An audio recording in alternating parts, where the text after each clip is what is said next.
కృపమైన మాతృ దినోత్సవం అనేటటువంటి పేరుతో ప్రవక్త గారు చేసినటువంటి ప్రసంగము మరి ఒక్కసారి మనము చూడడం మంచిది. ప్రియులారా, ఇలా చదివినప్పుడు ఇదేంటి, దేవుడు మనలాగా సాధారణంగా ఉండడు, అసాధారణముగా ఉంటాడు. ఆయన మాట కూడా అసాధారణమైనదే. కాబట్టి దేవుడు ఎలా పనిచేస్తాడు? మనం అనుకున్నట్టు చేయడు. ఆయన అనుకున్న మార్గాల్లో ఆయన కార్యాలు చేస్తాడు. హల్లెలూయా. కాబట్టి ప్రియులారా, ఇక్కడ మరి ఈ ఏంటండి, ఎవరో చనిపోయేటప్పుడు ఇలాంటి వాక్యము ఎందుకు చదివించారు అని అనుకుంటారని మన ప్రవక్త గారు చక్కగా దాని కొరకు మీరు ఏమీ అలాగా అనుమానం పడొద్దు అని అక్కడ చెప్పారు. ప్రియులారా, ఇప్పుడు ఇక్కడ మెయిన్ చనిపోయిన వారు మగవారు ఉంటారు, ఆడాళ్ళు ఉంటారు, వృద్ధులు ఉంటారు, చిన్నపిల్లలు ఉంటారు. కానీ ఇక్కడ మాత అంటే అమ్మ, అమ్మ చనిపోయేటప్పుడు చూసారా, ఆ చనిపోయినటువంటి సందర్భంలో ఆ తల్లికి చేయవలసినటువంటి ఇవ్వవలసినటువంటి గౌరవము ఇక్కడ ప్రవక్త గారు చెప్పారు. ఎందుకు అలాగ అమ్మ గురించే చెప్పారు? ఇక్కడ తల్లి చాలా గొప్పది, తెలుసు కదా మనకు అందరికీ. మన జీవితంలో పుట్టినప్పుడు ఎవరైనా వెళ్ళి నర్సు కానీ డాక్టర్ కానీ మందులు ఇచ్చే కాంపౌండర్ కానీ వెళ్ళి ఎలాగుందని ఇలా చెయ్యేస్తారా? పుట్టగానే ఎవరు చేయబడుతుందండి? హల్లెలూయా. ఎవ్వరూ మనల్ని మొట్టమొదట మన మీద పడిన హస్తము అమ్మ.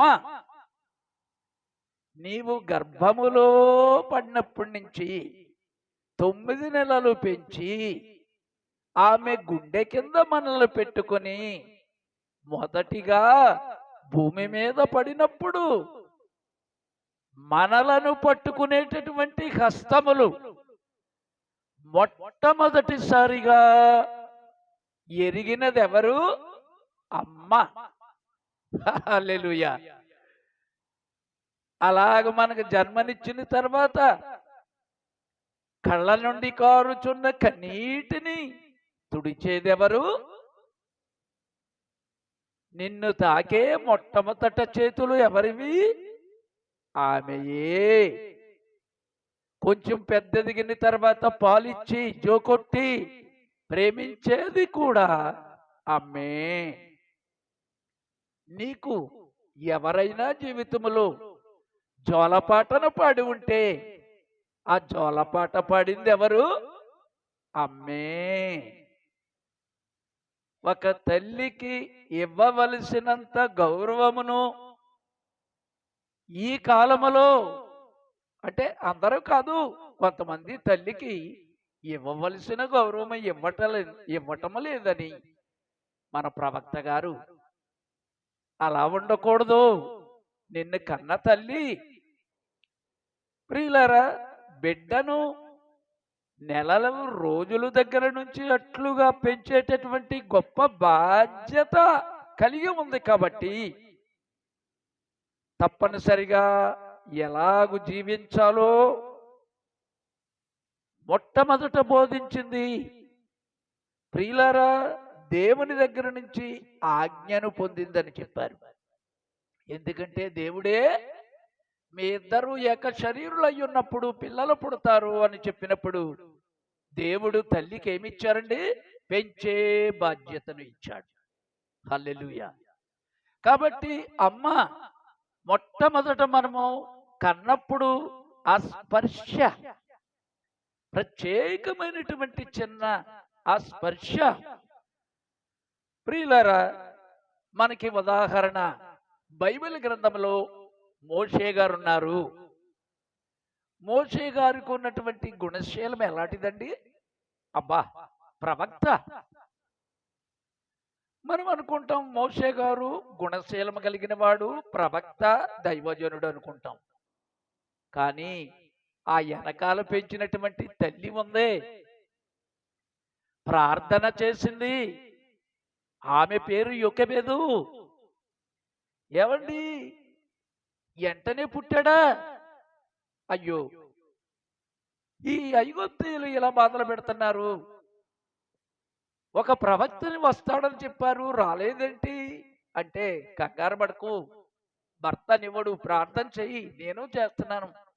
చెయ్యిగా, ప్రార్థన చెయ్యిగా చెయ్యిగా, లేక లేక పుట్టాడు. ఎవరు? మోషే గారు. ప్రియులారా, చివరికి జన్మించినప్పుడు మనకు తెలుసు, చూడండి, పిల్లలను చంపేటటువంటి ఆ రాజుగారు అక్కడ చిన్న పిల్లలను చంపుతూ ఉన్నాడు.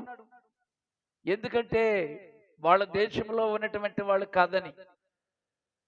ప్రియులారా, అక్కడ ఈ పిల్లాడిని దాచింది తల్లి. తొట్టె తయారు చేసి ఐగుప్తు నదిలో రెల్లు పొదలలో పెట్టిందని మనకు తెలుసు. ఎలా ఉంటుందండి తల్లి హృదయం? నీటిలో ఎవరికి తెలియకుండా రాజు ఎలాగా చంపుతాడు కాబట్టి ఓ చిన్న పెట్టెలో పెట్టి మనం వదిలేద్దాం, దేవుడే చూసుకుంటాడు. వాళ్ళు వచ్చి చంపేస్తున్నారు కాబట్టి నైల్ నదులు మనం పెట్టేస్తే దేవుడు ఎలాగైనా తేలి తేలి వెళ్తే ఎక్కడైనా రక్షించుకుంటాడని ప్రపంచమంతటిలో అత్యంత తిరుగులేనటువంటి చిన్న బాలుడు. ప్రియులారా, ఏ శిశువునైనా తల్లి ఎంత ఇష్టపడుతుంది కన్నవాళ్ళకే తెలుస్తుంది అది. ప్రియులారా, ఆ తల్లి యొక్క హృదయంలో ఒక ఉద్దేశం ఉన్నది. ఏంటా ఉద్దేశం? దేవుడు జాగ్రత్త వహించగలిగిన సమర్థుడు. దేవుని ఎడల విశ్వాసముతో కలిగినటువంటి తల్లి. ఆ తల్లి యొక్క ప్రేమ, ఆ తల్లి యొక్క ప్రేమ దేవుని నుండి వచ్చింది. అందుచేత ఆమె యొక్క స్వభావము, ఆమె యొక్క విశ్వాసము లేఖనములలో ఉంది. దేవుడు ఒక ప్రవక్తనిస్తాడు, ఆ ప్రవక్త ఇతడే అని నమ్మింది. కాబట్టి ఆమె ఎలా చేసింది కార్యము? విశ్వాసము చేత సముద్రం, ఆ యొక్క సముద్రం కాదది, అక్కడ ఉన్నటువంటి ఆ నదిలో పెట్టింది. కాబట్టి మన విశ్వాసం ఎట్లా ఉండాలి? యేసుక్రీస్తు అనే బండ మీద ఉండాలని ప్రవక్త గారు అలలు పునాదులు కొట్టుచున్న మరణమే ఆ నీటిలో వదిలిపెట్టడం. అయినా గాని దేవుడు నేనే జీవమును పునరుద్ధానమును అని చెప్పినటువంటి యేసు వైపునకు చూచి ఆ నది యొక్క నీటిలో ఎగసి పడుచున్న అలలను కూడా వినలేకపోతూ, ఎలాంటి విశ్వాసము? లేఖనముల యందు విశ్వాసము కలిగి ఆమె ఏం చేసింది? విడిచిపెట్టింది. చివరికి ఆ రాజుగారు కూతురు, పిల్లలు లేరు ఆవిడికి. అయ్యో, స్నానం చేయడానికి వచ్చింది నదిలోనికి. అయ్యో, పిల్లోడు ఎంత బాగున్నాడు, చాలా అందంగా ఉన్నాడే, నేను పెంచుకుంటానని తీసుకెళ్ళి ఆ రాజు కోటలోకి తీసిపోయింది. హల్లెలూయా. ఏ ఇల్లు అయితే చంపుదామని చూశారో అదే ఇంటిలోకి పెంచడానికి దేవుడు మోషేని అక్కడికి పంపిస్తే, మరి ఆవిడికి ఏమండి, పెంచడానికి పాలు ఇవ్వడానికి తల్లి ఆవిడ తల్లి కాదు. ఇదిగో పాలు ఇచ్చేటటువంటి మనిషిని ఎవరినైనా తీసుకురా అని ఒక ఆవిడని పంపితే వాళ్ళ అమ్మనే తీసుకొచ్చింది. బా, ఏమండి, దేవుని ప్రేమించే వారికి దేవుడు సమస్తము సమకూడి నెరవేరున్నట్లు చేస్తారు. ప్రియులారా, అమ్మని అతనికి తెలియకపోవచ్చు. తరువాత వయసు వచ్చే కొద్ది పాలిచ్చి పెద్దవాడు అయ్యేసరికి ఏం చేస్తుంది? పాలిస్తుంది. కానీ నువ్వు ఇక్కడ వాడువు కాదు, నువ్వు రాజు కుటుంబం కాదు, నువ్వు హెబ్రీయుడు, ఇదిగో నేనే నీ తల్లిని, ఇదిగో నీవు ఈ రాజు కుటుంబంలో చేయడానికి కాదు, దేవుడు ప్రవక్తగా నిన్ను పుట్టించాడు. నీకు ప్రత్యేకమైనటువంటి ఓ పరిచర్య ఉంది. ఏ ఉద్దేశము కొరకు దేవుడు చేశాడో మొట్టమొదట బోధకురాలు. హల్లెలూయా. ఆమె కంటే శ్రేష్టమైన బోధకురాలు మోషే గారికి ఏమండి ఎక్కడ ఉన్నాడు? కుదరదండి, ఇంకొక స్కూల్కి వెళ్ళడానికి లేదు. మోషే కలిగి ఉండినటువంటి స్వభావము మలచుటకుట, దేవుని స్వరూపం రావడానికి ఇక్కడ బోధకురాలుగా పనిచేసింది తల్లి. ప్రియులారా, ఇక్కడ ఉన్నటువంటి మరప్పుడు జరిగింది. ఇక్కడ ఉన్నటువంటి తల్లులు ఏం చేస్తున్నారు? మోషే గారు ప్రవక్త అవ్వడానికి వెనక తల్లి ఉంది, లేఖనములందు విశ్వాసం ఉంది. దేవుడు ఒక కుమారుని ఇస్తాడని చెప్తే చాలా కాలం వేచి ప్రార్థన చేశారు. ఇక్కడ ఉన్నటువంటి తల్లులు అలాగ పెంచగలుగుతున్నారా? మనకి ఒక ప్రశ్న అది. మన కుటుంబంలో ఉన్నటువంటి పిల్లలు మన మాటలు వినుటలేదని విసుగు చెందుతున్నాము. కానీ మోషే గారు తల్లే యోకెబెదు ఎలా పెంచిందో, ఏ విధమైనటువంటి లేఖనముల విశ్వాసము కలిగి ఉన్నదో అలాంటి విశ్వాసము కలిగి ఉండాలి. మోషే యొక్క గుణశీలానికి ఆ ఘనత ఎలా వచ్చిందండి? దేవుని చేత పంపబడిన తల్లియే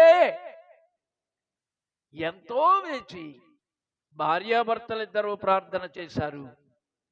ఒక ఉద్దేశం కొరకు జన్మించనని ఎరుగుదురు. దేవుడు జాగ్రత్త వహించగలగ సమర్థుడు అని ప్రియులారా అక్కడ మరి చెప్పబడి ఉంది.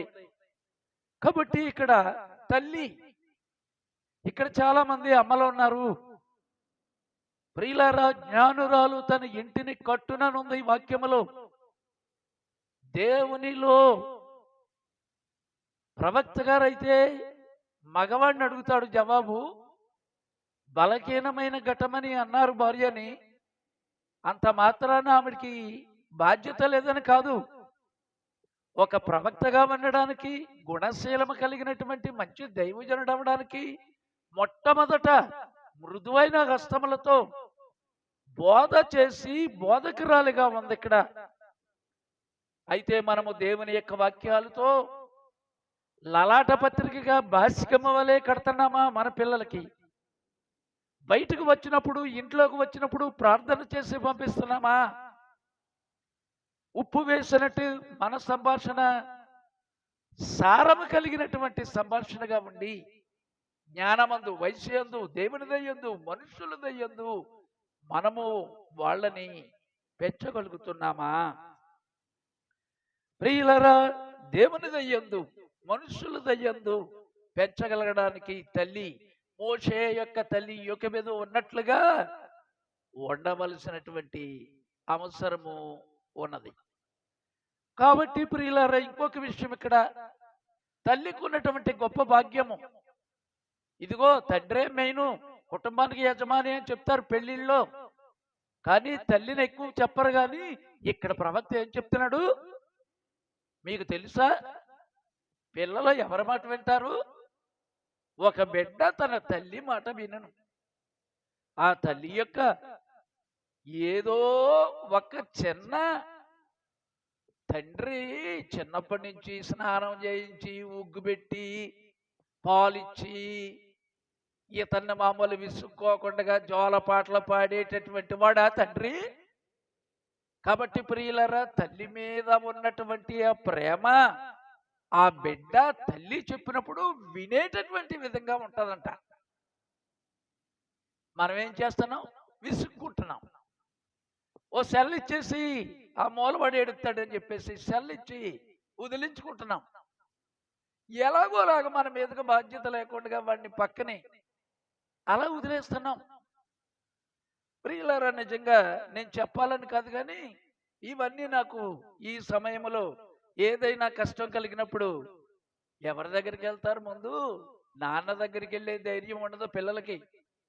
ఎవరి దగ్గరికి వెళ్తారండి? తండ్రి ఎందుకు వెళ్ళక మునుపు ఆదరణ కొరకై తల్లి యొద్దకు వెళ్ళును. హల్లెలూయా. ముందు రికమెండేషన్, అమ్మా నాన్నతో ఇలా చెప్పు. ఎందుకంటే తల్లే ముందుగా ప్రథమము అని చెప్పారు ఇక్కడ. కాబట్టి మనం ఏం చేస్తామంటే తండ్రి మీద, కుటుంబం మీద తోసేస్తుంటారు స్త్రీలు. ఆ విధంగా ఉండడానికి ఒక బహుమతిని దేవుడు తల్లికి ఇచ్చాడు. అంటే తల్లి బోధకరాలన్నమాట. సంఘానికి వెళ్ళి, పాస్టర్ గారి దగ్గరికి వెళ్ళి, సంఘములో వాక్యము ఈ సండే స్కూల్కి వెళ్ళడానికి ముందు ముఖ్యముగా తల్లి ఒక బోధకురాలుగా దేవుడిచ్చాడు. అందుకే 4 సువార్తలలో ప్లస్ 5వది కన్న తల్లి. ఆ తల్లులు అందుకే గౌరవించదగిన వారు. ఎలాంటి వారు? దేవుని యందు భయభక్తులు గల, దైవభక్తి గల తల్లులు. అందుకే దీన్ని ఏమన్నారు? అమ్మ పుట్టినప్పుడు బర్త్డేలో జ్ఞాపకం చేసుకోవడం మంచిదే గాని ఇంకా ఇంకో బర్త్డే ఉంటుంది అమ్మకి, పుట్టినరోజు అయితే. కానీ ఆమె ప్రభువునందు నిద్రించినప్పుడు, ఇంతకు ముందు మనము చేసినటువంటివి తల్లికి ఏమి చేశాము? పువ్వులిచ్చి వదిలించుకున్నామా? ఏదైనా చీరలు కొట్టి, లేకపోతే కొన్ని డబ్బులు ఇచ్చి వదిలించుకుంటున్నామా? ప్రియులారా, మదర్స్ డే, ఆ మే నెలలో ఈయన చేసినటువంటి ప్రసంగం మదర్స్ డే, తల్లుల పండుగ అనేటటువంటి రోజుని ఈ ప్రసంగము ఎందుకు చేశారండి? ప్రపంచంలో పిల్లలు కన్న తల్లిని జాగ్రత్తగా చూడడం లేదని కొంతమంది ఏం చేస్తున్నారు? చనిపోయేటప్పుడు ఎన్నో పూలు, లేకపోతే ఏవో వస్తువులు, లేకపోతే ఏదో భోజనాలు పెట్టడానికి 50,000 1,00,000 ఖర్చు పెట్టి డేరాలేసి ఒక్కసారి చేస్తాడంతే చచ్చిపోయాక. ప్రియులారా, చూడండి, వ్యాపార ప్రపంచం ఏం చేస్తుంది? డబ్బు సంపాదించుకోవడానికి, ఇదిగో మీ అమ్మగారు ఈవేళ స్మారకూటం కదా, పువ్వులు ఎన్ని కావాలి నీకు? ఇదిగో పట్టుకెళ్ళు. వస్తువులు ఎన్ని కొంటావు? ఎంతమందికి చీరలు ఇస్తావు? ఎన్ని వస్తువులు పంచుతావు? ఇదంతా కూడా ఏంటంట? పుష్పములు, వస్తువులు ఎక్కువ మొత్తంలో డబ్బు చేసుకొనుటకు అమ్మి వ్యాపార దినముగా చేశారు తల్లుల దినాన్ని చెప్పాడు ప్రవక్త. హల్లెలూయా. మాతృ దినోత్సవం నాడు పూలగుత్తి బొకే పట్టుకెళ్ళి అమ్మ బతికుండగా ఇవ్వడు, చనిపోయిన తర్వాత. ప్రియులారా, సంవత్సరం అంతా కూడా 365 రోజులు రేయింబగళ్ళు ఏం చేయాలి? రాత్రి పగలు అమ్మ కొరకు జాగ్రత్త వహించాలి ఈ పిల్లలు. ఇక్కడ ఉన్నారు చాలా మంది పిల్లలు, ఎంతవరకు అలాగుంటున్నారా? అమ్మను అలా చూస్తున్నారా? పిల్లలనే కాదు, మనం కూడా అందరికి అమ్మలు ఉన్నారు, మన అమ్మల్ని అలాగ చూస్తున్నామా? నిజానికి ఇటువంటి విషయంలో వాణిజ్య ప్రపంచం అనగా బిజినెస్ గా చేసి పువ్వులు అమ్మడం, చీరలు అమ్మడం, ఏనా వస్తువులందరికీ పంచడం, అది తల్లికి ఇవ్వవలసిన గౌరవమో కాదు. ప్రియులారా, ఆమెకు పూల గుర్తునిచ్చి వదిలించుకోవడం కాదని ఆమెతో కూర్చుని, ఏది చచ్చినప్పుడు కాదు, బ్రతికుండగానే ఆమెతో మంచి మాటలు మాట్లాడి, భుజము తట్టి, బొగ్గ మీద ముద్దు పెట్టి, అమ్మా నువ్వంటే నాకెంతో ప్రేమ, చాలా అభిమానమని అలాగూ అమ్మని బాగా చూసుకునేటటువంటి మరి పిల్లలు, ప్రియులారా, చిన్నప్పుడు చేస్తారు కానీ పెద్దదిగిన తర్వాత మళ్ళీ ఏం చేస్తారు? మమ్మీ మమ్మీ అని ఏడ్చేవాళ్ళని చాలా మందిని చూశాను నేను. కానీ ఒక్కో సమయంలో మమ్మీ అన్నది పక్కకు పోతాయి. యారోగెంట్ స్పిరిట్ ఏంటది? కఠినమైనటువంటి హెడ్ స్ట్రాంగ్, తిరుగుబాటు చేసే ఆత్మ వస్తుంది. 5గురు బాప్తిసం తీసుకున్నారు. ఇక్కడి నుంచి ఎలాగుండాలి వాళ్ళు? ఎలాగుండాలండి వాళ్ళు? ఈ మొన్న బాప్తిసం తీసుకున్నటువంటి ఐదుగురును దేవుడు గుణశీలము కొరకు వెతుకుచున్నాడు. ప్రియులారా, అబ్రహాము బహుకాలము గడిచిన వృద్ధుడయ్యాడు. అన్ని విషయాల్లో దేవుడు అబ్రహాముని ఆశీర్వదించి ఇస్సాకు అనే కొడుకునిస్తే ఆ కొడుకు పెళ్లి వయసు వచ్చింది. ఒక అమ్మాయిని తీసుకురా అని ఎలియాజర్ను పంపించాడు. మనకు తెలుసదంతానే. ఆదికాండం 24:1 దేవుడు ఎప్పుడు కూడా ఏం చేస్తాడు ఏమండి? అబ్రహాము ప్రవక్త, తన కొడుకు ఇస్సాకు ఎలాంటోడండి? చాలా మంచి దైవజనుడు. పెళ్లి చేయాలనుకున్నప్పుడు దైవత్వం కలిగినటువంటి అమ్మాయి కావాలని తన ఇంటిలో ఉన్నటువంటి ఎలియాజర్ను పంపించాడు.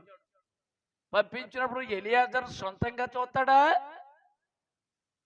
నా యజమానుడు అబ్రహాము దేవుని ప్రవక్త, ఈయన ప్రవక్త కొడుకు కాబట్టి ఇస్సాకుకు ఉన్నటువంటి గుణశీలము ఏ అమ్మాయిలో ఉందో. హల్లెలూయా. ఏమండి, సంఘ సభ్యులు ఎవరున్నారు? ఏ చర్చిలో? చర్చికి వెళ్తుంది అమ్మాయి. ఆహా, చర్చికి వెళ్తుంది కాబట్టి పెళ్లికి ఇస్తారా మా ఇస్సాకు అని అడిగాడా? అలాగ అడగలేదు. తెలుసా, దేవుడు గుణశీలమును లెక్కిస్తాడు. హల్లెలూయా. దేవుడు ఎల్లప్పుడూ ఒక మనిషిని చూడండి, ముందు తల్లి పెంచింది, తర్వాత మేస్టర్ గారు చదివించాడు, తరువాత దేవుడు తన చేతుల్లో పట్టుకుంటాడట. హల్లెలూయా. ఆయనకు కావలసిన మనిషి అండి. ఆయన తన పనిని మనిషితో చేస్తాడు. కాలం అంతటి గుండా ఆలోచించండి. నోవహు గారి కాలంలో నోవహుని ఎన్నుకున్నారు. మోషే గారి కాలంలో నీతిమంతుడైనటువంటి మనిషిని మోషే గారిని ఎన్నుకున్నాడు. ప్రతి కాలంలోనూ కూడా ఒక్కొక్క కాలంలో అబ్రహాముని, ఇస్సాకుని, ప్రియులారా, ఈ కాలంలో మిమ్మల్ని ఎలాగెన్నుకుంటున్నాడు? ఈ మధ్య బాప్తిసం తీసుకున్నటువంటి మన సంఘం నుంచి 4-5 తీసుకున్నారు. ఇప్పుడు నేను ఎవరి దగ్గరికి వెళ్తున్నాను? ఏమండి, గుణశీలం కొరకు పెళ్లి కూతురు గురించి వెళ్తున్నాడు ఎలియాజరు. ఆ పెళ్లి కూతురు ఎలాగుండాలి? గుణశీలము కలిగి ఉండాలి. ఎదురు చూస్తున్నాడు. ఏ సంఘములో ఉంది?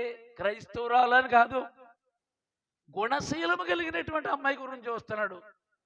ఎలియాజరు ఇస్సాకు కొరకు వధువును తెచ్చినకు వెళ్ళినప్పుడు, ప్రియులారా, ఆదికాండం 24:1-9 ఉంటుంది ఆ విషయం. దేం వెతుకుతున్నాడో అమ్మాయిలోనూ? చదివిందా? ఏం చదివింది? ఏ ఉద్యోగం చేస్తుంది? బంగారం ఎంత ఉంది? ఎంత కట్నం ఇస్తుంది? ఇలాంటివి అడగలేదు. గుణశీలము కొరకు చెమట కార్చడటీన. హల్లెలూయా. గుర్తించుకోండి, సేవకులైన మనలను, సేవకులంటే ఇలా బోధ చేసేవాళ్ళనా? నా సేవలో పాలిభాగస్తులైనటువంటి ఇక్కడ ఉన్నటువంటి కుమారులు కుమార్తెలైనటువంటి మనలందరినీ దేవుడు ఏమడుగుతున్నాడు? గుణశీలము కొరకు వెతుకుతున్నాడు. మీరు వధువుగా ఉండి ఇంకో వధువుని తీసుకురండి. దానికి బాధ్యులుగా చేసి మనకి బాధ్యతను అప్పగించాడు దేవుడు. హల్లెలూయా. కాబట్టి ప్రియులారా, ఇప్పుడు నేను ఎవరి దగ్గరికి వచ్చాను? ఏ పెళ్లి కూతురు దగ్గరికి వచ్చాను? పెళ్లి కూతురు పేరేంటి? రెబెకా. గట్టిగా చెప్పండి. తప్పులు చేసినా ఇప్పుడు బాప్తిసం తీసుకుని సరైనటువంటి ఏం చేయాలి? ఇప్పుడు సిద్ధపడే వయసు వచ్చింది. ఇప్పుడు ఆ రెబెకా గురించి కాదు, ఇక్కడ ఉన్న వాళ్ళందరూ కూడా రెబెకాల్లాగా ఉండాలి. ఇప్పుడు అది దేవుడు మీకు హృదయమును దీవించునుగా అన్నారు ప్రవక్త గారు. సంఘ సభ్యుల గురించి ఎదురు చూడట్లేదు నేను, ఏ సంఘంకి వెళ్తుందని. హృదయ శుద్ధి గలవారు ధన్యులు. కాబట్టి ఆ రెబెకా కాదు, ఇక్కడ ఉన్న వాళ్ళందరూ కూడా బైబిల్లో రెబెకాల్లాగా అవ్వాలంటే వాళ్ళు ఎలాగుండాలి? హృదయ శుద్ధి కలిగిన వారిగా ఉండాలి. దేవుని వాక్యం నమ్మే ఒకరి కొరకు నేను ఎదురు చూస్తున్నానని మత్తయి సువార్త 5:8లో ఉందండి. ఇక్కడ పెళ్లి కూతురు దగ్గరికి వెళ్ళేవాడు ఎవడో ఎలియాజరు. అప్పుడు ఏమండి, అబ్రహాము గారు నా యజమాని పంపించాడు, ఇప్పుడు అబ్రహాము కొడుకు ఎలాగున్నాడో, కొడుకు ఎలాంటి గుణ లక్షణాలు చూడాలి నేను. కాబట్టి ఏం చేస్తున్నాడు, ప్రార్థన చేస్తున్నాడు ఒక ఊరెళ్ళి. ఓ, ఇది నేను చేయలేను. ఎంత బాధ్యత! మనకి బాధ్యత ఉందంటే ప్రార్థించాలి. ఎలియాజరు ప్రార్థించాడు. ఇస్సాకుకి వధువుని కనుగొనటలో, భార్యను గుర్తించుటలో, ఇక్కడ దేవుని యొక్క సజీవ మందిరము పెళ్లి కూతురుగా దేవుడు పిలుస్తున్నాడు. కాబట్టి ప్రియులారా, సంఘానికి మాదిరిగా ఉంది. ఇప్పుడు ఏ సంఘమో బయట ఉన్న నామకార్థ సంఘము కాదు, అంత్యకాల వర్తమానం ఉన్నటువంటి వధువుగా దేవుడు పిలుస్తున్నటువంటి రెబెకా వధువునకు మాదిరి. ఎలియాజరు మోకాళ్ళ మీద ఉన్నాడు. ఏమని ప్రార్థన చేస్తున్నాడు, దేవా నీవే నాకు సహాయం చేయాలి. అతడు దానిని దేవునికి, అయ్యా ఆ అమ్మాయి ఎవరు, నా సేవకుని యొక్క ఆ యొక్క యవనునికి భార్యగా గుణశీలము కలిగినటువంటి అమ్మాయి ఎవరు? దేవుడు అతనికి సహాయం చేశాడు. గుణశీలము కలిగినటువంటి ఒక అమ్మాయి నూతి దగ్గర ఉన్నాడు గాని ఊళ్ళోకి వెళ్ళి, ఏమండి ఎవరున్నారు ఇక్కడ పిల్లలు పెళ్లికి అన్నాడా? ఆ ఊరు బావి దగ్గర ఉన్నాడు. మనం ఏం చేయాలి సోదరులారా, సహోదరులారా, go back to the word. మరలా తిరిగి, వాక్యం అంటే వ్రాయబడిన వాక్యం కాదు, పలకబడిన వాక్యమే అసలైన విత్తనము. అసలైన విత్తనమైనటువంటి పలకబడినటువంటి వాక్యము దగ్గరికి తిరిగి మనము రావాలి, అనగా దేవుని దగ్గరికి తిరిగి రావాలి. నీవే సంఘానికి వెళ్తున్నావు అనేది సంఘము కాదు కానీ వాక్యము. అక్కడ నీకు ఎలాగది బోధించబడుతుంది. ప్రియులారా, మరి నువ్వు చేయవలసిన కార్యం ఏమిటంటే మొట్టమొదట దేవుని దగ్గరకు రావాలి. ఎలియాజరు ఏం చేస్తున్నాడు, పెళ్లి కుమార్తెను వేటాడుతున్నాడు. ఎలాంటి పెళ్లి కుమార్తె? గుణశీలము కలిగినటువంటి పెళ్లి కుమార్తె.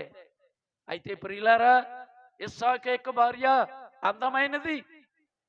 అందాన్ని గురించి కాదు ఇక్కడ చెప్తా ఆయన. ఇదిగో ఇస్సాకు ఎలాగుంటాడో చెప్తున్నాడు పెళ్లి కూతురి. వర్తమానముని యొక్క మాటను నమ్మింది, ఎలియాజరు మాట నమ్మింది. కానీ అతను ఎలాగుంటాడో నాకు చూపించండి, మా ఫ్రెండ్స్ కాలేజీ వాళ్ళకి చెప్పాలి, మా అమ్మ నాన్న చూడాలని అన్నదా? నో. ప్రియులారా, అక్కడ వెళ్ళి వెంటనే బయట ఎందుకుంటారంటే లోపల రమ్మన్నారు. ఇంట్లోకి తీసుకెళ్ళింది. లోపలికి వెళ్ళిన తర్వాత ఇదిగో ఈ అమ్మాయి నాకు ఇస్తారంటే వెళ్ళి తండ్రిని అడిగారు, ఏమండి ఆ అమ్మాయి వస్తుందో లేదో ఆ అమ్మాయినే అడగండి అన్నారు వాళ్ళు. ఇలాంటి పెళ్లి కూతురు ఎక్కడైనా ఉంటుందా? ఇలాంటి పెళ్లి ఎక్కడైనా ఉంటుందండి? నలుగురు బాప్తిసం తీసుకున్న వాళ్ళే కాదు, మిగతా వాళ్ళు కూడా రిబకాలుగా అవ్వాలి. ఆ అమ్మాయినే అడగండి అంటున్నారు. ఏమండి పెళ్లి కొడుకుని చూడలేదు, ఇంకా కట్నం ఎంతో లేదు, చదువేంటో తెలియదు, ఇక్కడ అందసందాలు లేవు, ఏ జాతి ఎవరో అనేటటువంటిది ఎప్పుడూ చూడలేదు పెళ్లి కొడుకుని. ఆమెనే అడగండి అంటే వయసు వచ్చింది కదా అన్నారు. ఆమెనే అడగండి అంటే ఏం చేయాలి? ఇప్పుడు తీర్మానం చెయ్యాలి. ఏమండి, యేసుక్రీస్తు తన ప్రవక్తను పంపించాడు. ఈ రోజుల్లో బైబిల్లో ప్రవక్తను చేర్చుకునేవాడు ప్రవక్త ఫలము పొందును, నీతిమంతుడని నీతిమంతుని చేర్చుకునేవాడు నీతిమంతుని ఫలము పొందును. కాబట్టి దేవుడు ప్రకటన 17లో ఇచ్చిన 7వ దూత పలుకు దినములలో అతడు బోర ఓదబోవచ్చుండగా దేవుడు తన దాసులైన ప్రవక్తలకు తెలిపిన మర్మములు సమాప్తములన్నను. దాని ప్రకారంగా ఇక్కడ తీర్మానం చేయాలి. ఆమె అన్నది, నువ్వు వెళ్ళుదువా అని అడిగారు వీళ్ళు. వెళ్ళేదను అన్నది. ఇప్పుడు పెళ్లి కాని వాళ్ళు అలాగంటారా? నాకు పెళ్లి కూడా చూడక్కర్లేదండి, అమ్మా నాన్న సంగమా పాస్టర్ గారు సంఘ పెద్దలు మీరు వెళ్ళి చూడండి, అతను నేను ఇష్టపడతాడో లేదో చూడాలి కానీ నేను అక్కడ చూడక్కర్లేదండి అంటారా? ఏమో నాన్న. ఎందుకంటే బాప్తిసం తీసుకున్న వాళ్ళు ఏం చేయాలా? సిద్ధపడాలంట పెళ్లి కొడుకు గురించి. ఇప్పుడు నిజంగా మీకు పెళ్లిళ్ళు చేస్తామని కాదు ఇప్పుడు మీరు చెప్పేది. నేను పరలోకము నుంచి ప్రభు అయినటువంటి యేసు క్రీస్తుని ముందు పెళ్లి చేసుకోవడానికి వాక్యవధవుగా మారదాం. ప్రియులారా, వెళతానంది ఎన్నడూ చూడని, అతని గురించి ఏమీ తెలియని ఎరుగని మనిషి దగ్గరికి ఎక్కడుందండి? వాక్యములో 1వ పేతురు 1వ అధ్యాయము 8, 9 వచనాల్లో ఎన్నడూ చూడనటువంటి మనిషి దగ్గరికి వెళ్ళినటువంటి సందర్భం. అయితే ఆమె సిద్ధపడింది. కారణం ఏంటి? దేవుని చేత నిర్ణయించబడినది. ముందుగానే దేవుడు ఇస్సాకుకి ఎన్నుకున్నాడు. హల్లెలూయా. అంటే మీకు ఏ పెళ్లి కొడుకు కావాలో ఎక్కడో దేవుడు టికెట్ వేస్తున్నాడు. ప్రియులారా, వర్తమానము నేను బోధించడానికి పరిశుద్ధాత్ముడు వివేచించి గొప్ప కార్యములు చేయటను, అద్భుతాలు చేయటను, మనము ఇక్కడ దేవుని సన్నిధిలోనికి వచ్చాము. ఎలియాజరు ఏం చేస్తున్నాడు? గుణశీలము కలిగి ఉన్న తర్వాత కార్యం ఈ అమ్మాయిని సిద్ధపరుస్తున్నాడు. ఇదిగో నువ్వు పెళ్లి చేసుకోబోయేటటువంటి ఇస్సాకు ఎలాగున్నాడో చెప్తున్నాడు. నువ్వు సిద్ధపడు, మరి నువ్వు అలాగ ఉండాలి. ఎన్నాళ్ళగా ఉంటే కుదరదు. ఎన్నాళ్ళు ఏడిపించింది కదా అమ్మని, తండ్రిని, చెల్లెలు పట్టుకుని మాట పెట్టుకునిగా. ఇక్కడి నుంచి అలా ఉండకూడదు. ఎందుకంటే నీటిలోకి వెళ్ళి బాప్తిసం తీసుకుని తీర్మానం చేసుకున్నావు. రూతు తీర్మానం చేసింది, రెబెకా తీర్మానం చేసింది. ఇక్కడ ఉన్నటువంటి వారు మామూలు భౌతికమైన పెళ్ళి ఏమండి, అది ఎలాగైనా అవుతుంది పెళ్ళి. ముందు దేవుడి పెళ్లి కుమార్తెగా మనం వెళ్ళాలి. ప్రియులారా, దేవుడు ఎల్లప్పుడూ ఏం చేస్తాడు? గుణశీలమును ఎక్కిస్తాడు. ఏదైనా చర్చికి వెళ్ళినటువంటి నామకార్థ క్రైస్తవుల్ని, సభ్యుల్ని కాదు. ప్రియులారా, గుణశీలమునకు బదులు మనం ఈ రోజుల్లో సంఘాలు ఏం చేస్తున్నాయి? సభ్యులు ఇంకా ఎక్కువ చేర్చుకోవాలి, ఇంకా రమ్మనండి, ఇంకా మన సంఘం నిండాలి, ఇంకా మంచి బట్టలు కలిగిన వారు, ఇంకా సంఘానికి డబ్బు ఇచ్చేవాళ్ళు కావాలంటున్నారని ఇక్కడ నేరారోపణ చేశాడు ప్రవక్త. హల్లెలూయా. ప్రియులారా, గుణశీలమును కలుగొని వరకు ఎలియాజరు చెమట కార్చాడనుంది. అది సత్యం. ప్రియులారా, గుణశీలము. మరి దీనిని అనుసరించి ఇందాక నీ స్వరము నాకు ఎంతో ప్రీతికరము,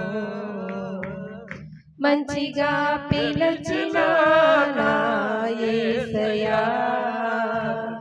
నీ స్వరము నాకు ఎంతో ప్రీతికరము, పిలిచిన దైవమా స్తోత్రము యేసయ్యా. పిలిచిన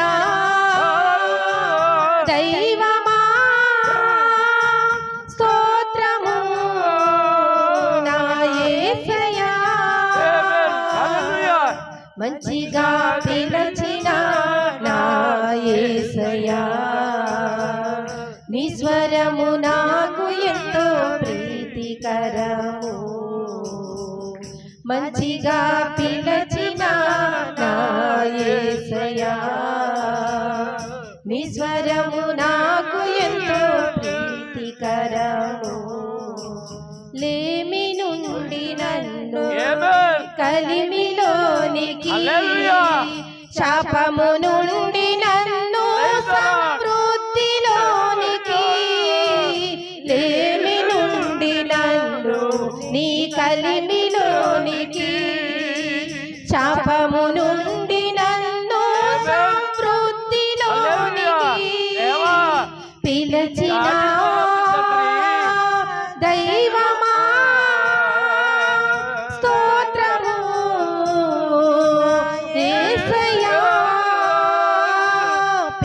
పిలచిన దైవమా స్తోత్రము నా యేసయ్యా మంచిగా పిలచిన నా యేసయ్యా నీ స్వరము నాకు ఎంతో ప్రీతికరము మంచిగా పిలచిన నా యేసయ్యా నీ స్వరము నాకు ఎంతో ప్రీతికరము మట్టి నుండి నన్ను నీ మహిమలోనికి క్షయత నుండి నన్ను అక్షయతలోనికి మట్టి నుండి నన్ను నీ మహిమలోనికి క్షయత నుండి నన్ను అక్షయతలోనికి పిలచిన దైవమా స్తోత్రము నా యేసయ్యా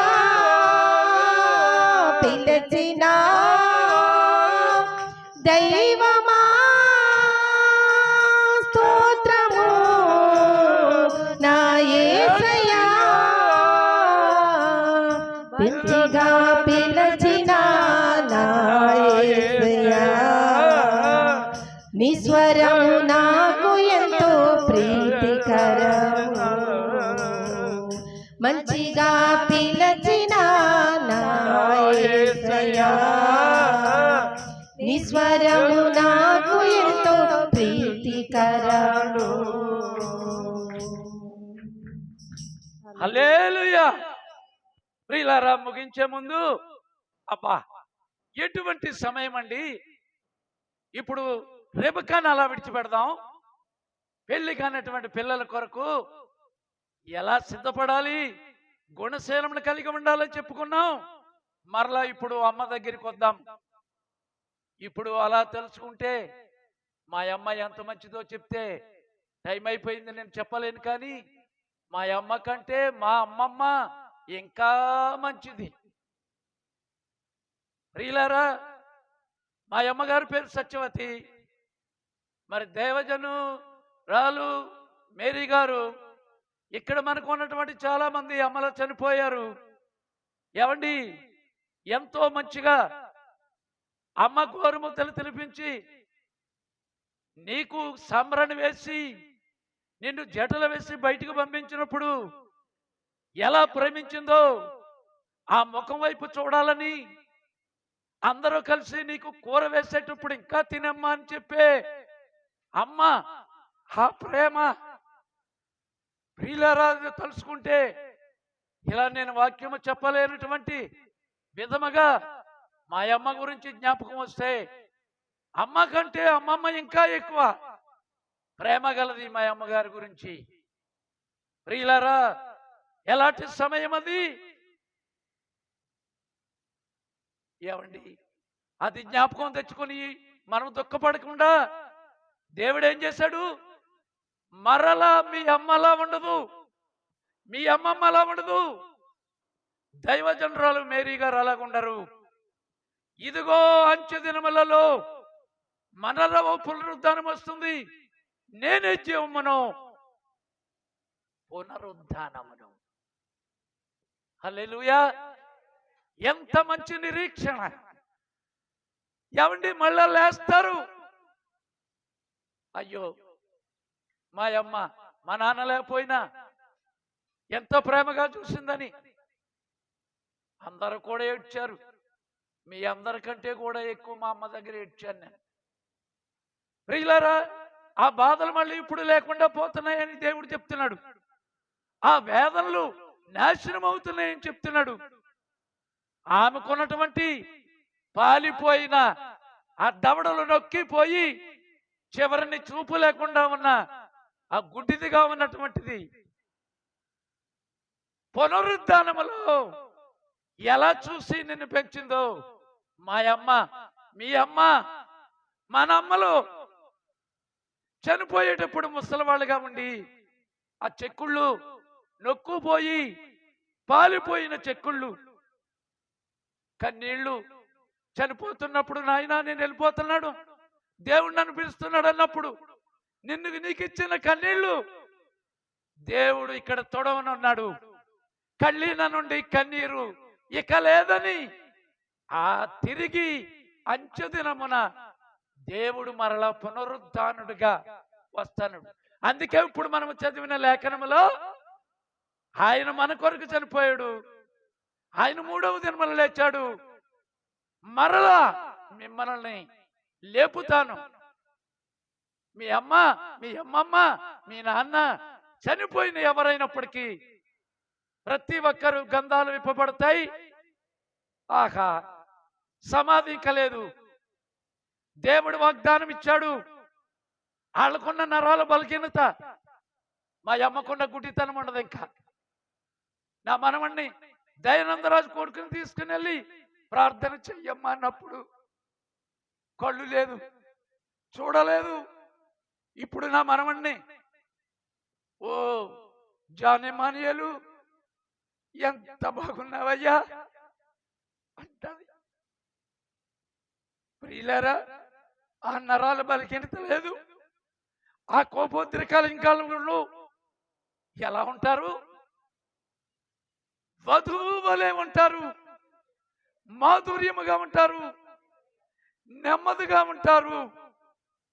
దేవుని పరిశుద్ధాత్మతో ఉన్నారు కాబట్టి. ప్రియులారా, మరి పాట పాడడానికి టైం లేదు, కానీ మరి కానానుపురము కరుగుదాము ఓనా సోదరులారా అనేటటువంటి పాటలో ఉన్నట్లుగా బంగారు వీధుల్లో వాళ్ళకి ఏ బాధలు లేవు.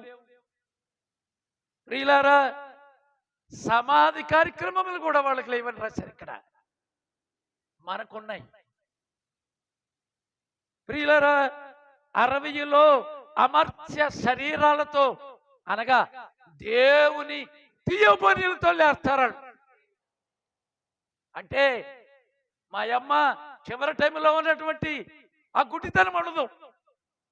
మా అమ్మగారి గురించి వీడియోలో ఎలా పాడిందో శీలా పెట్టింది చూడండి.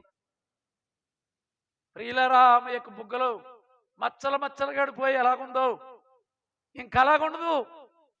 పెళ్ళప్పుడు ఎలాగుందో అలాగ ఉంటది. ఎలాంటి సమయము, ఎంతో అద్భుతమైనటువంటి స్థితి.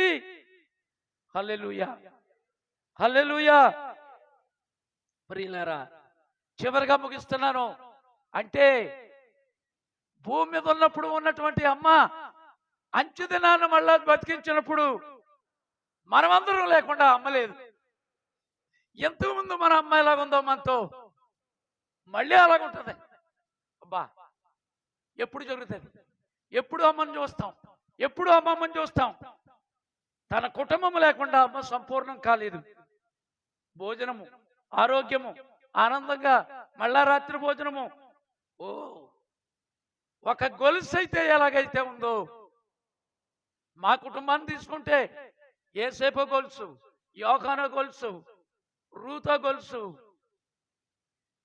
బెరాకా గొలుసు, మెర్సియో గొలుసు, మా వంశవృక్షావళిలో ఒక గొలుసులా తీసుకుంటే అందులో ఒక లింకు పోయింది.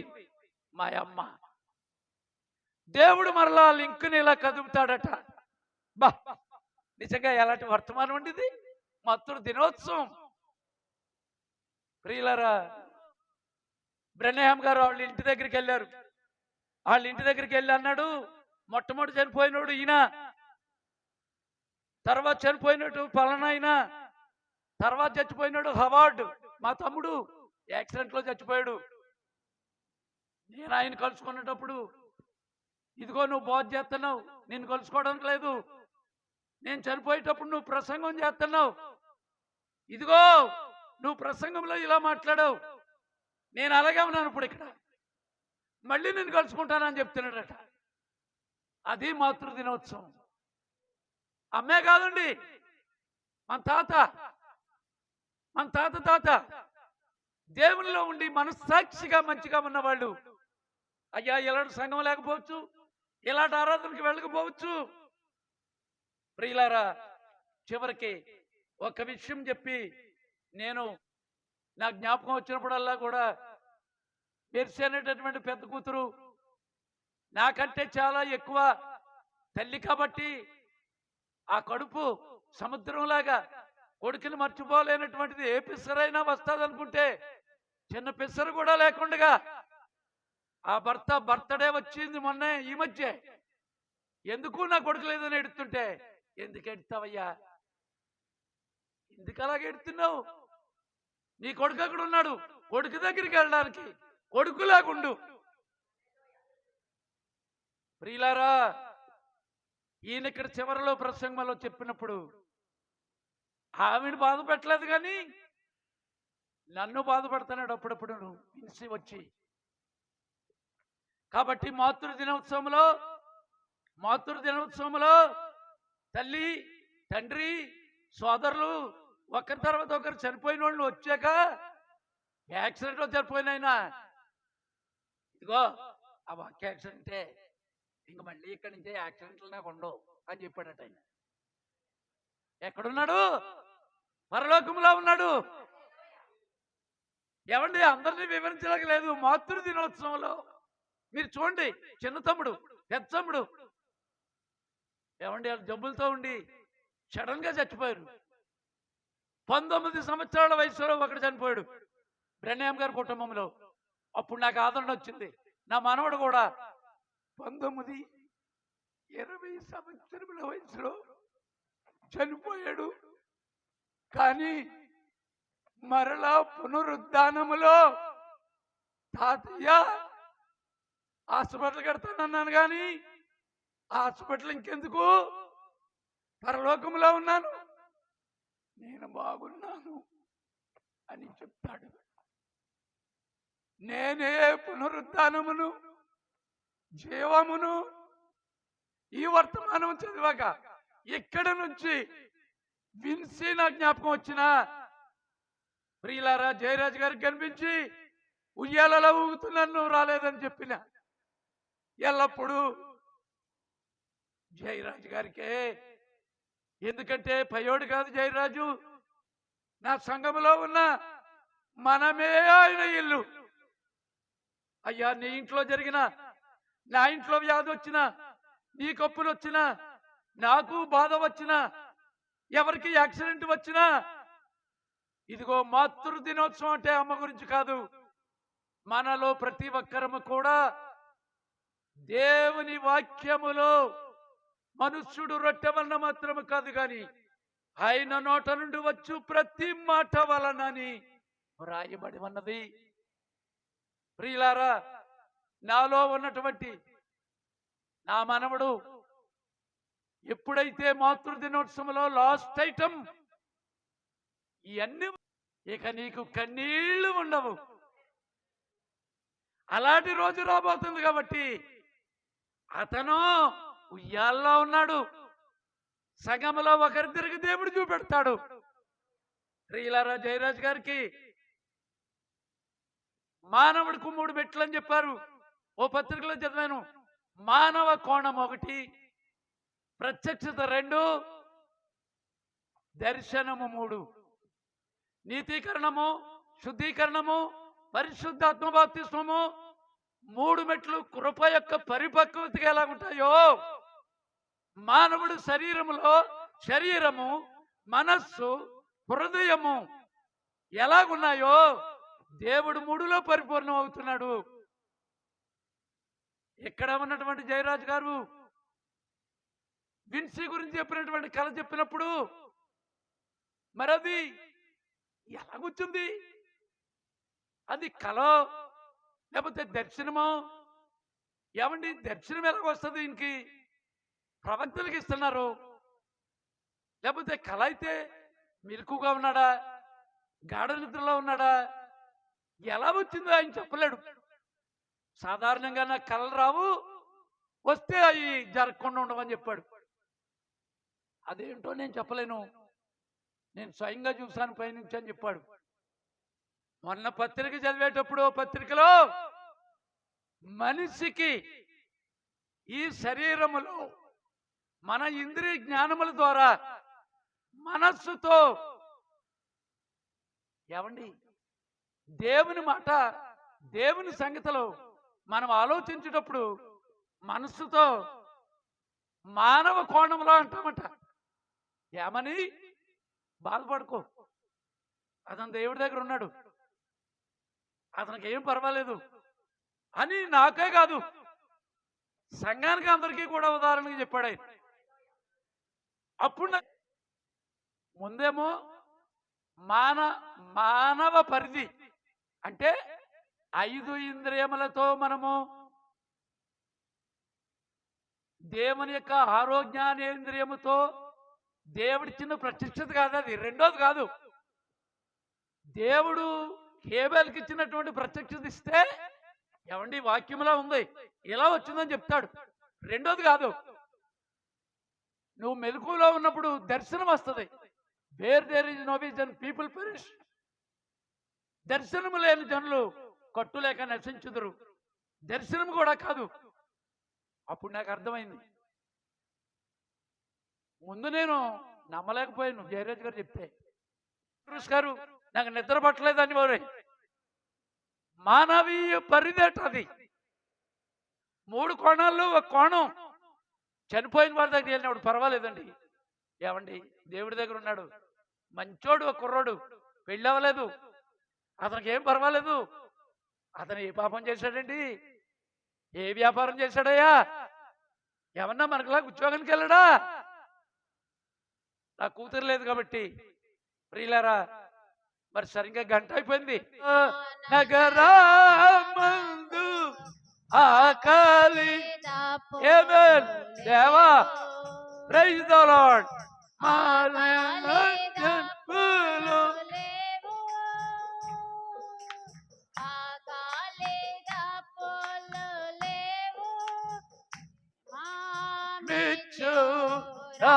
రాజామందు చేరోదము రారే క్షమ రాజామందు చేరోదము రారే అనంతరము కరుగు ఏవల్ దేవా అరులారా ఓ నా లారా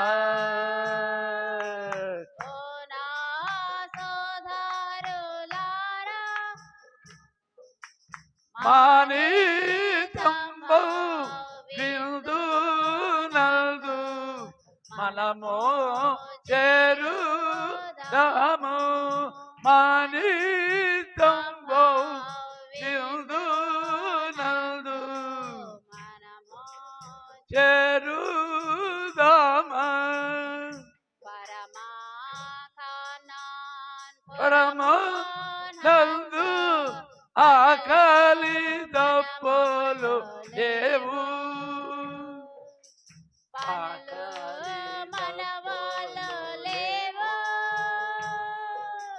ఆకలి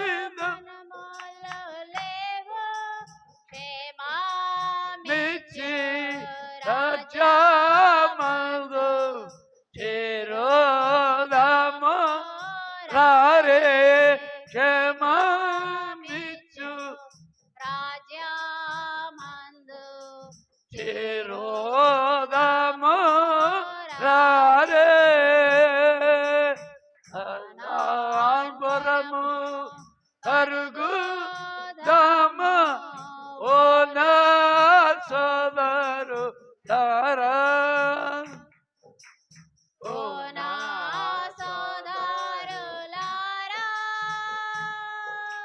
ఓ నా సోదరు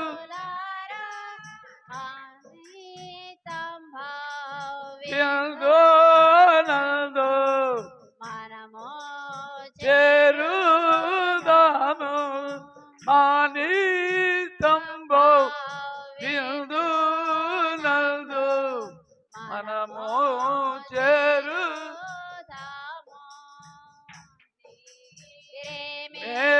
కష్ట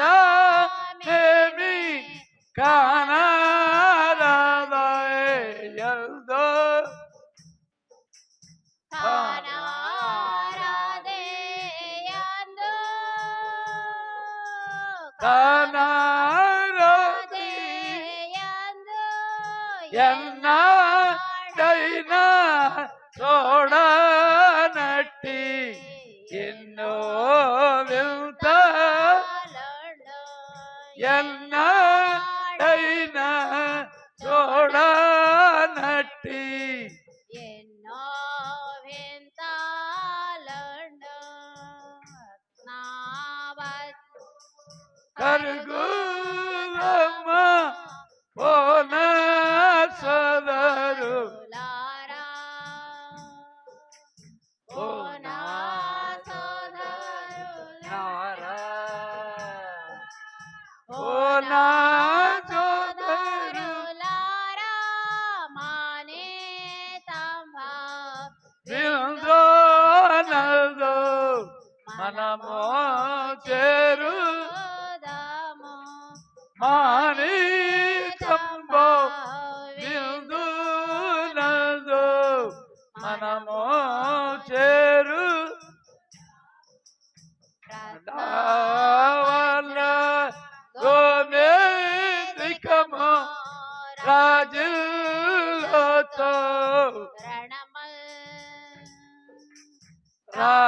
రాజులతో రాజులు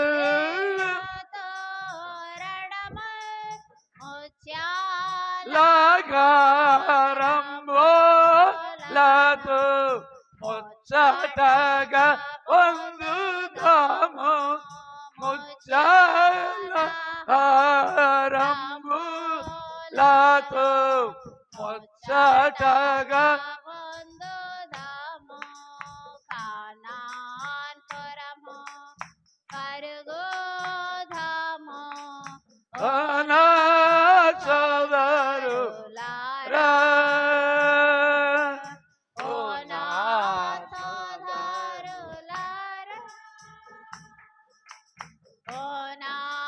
సోదరు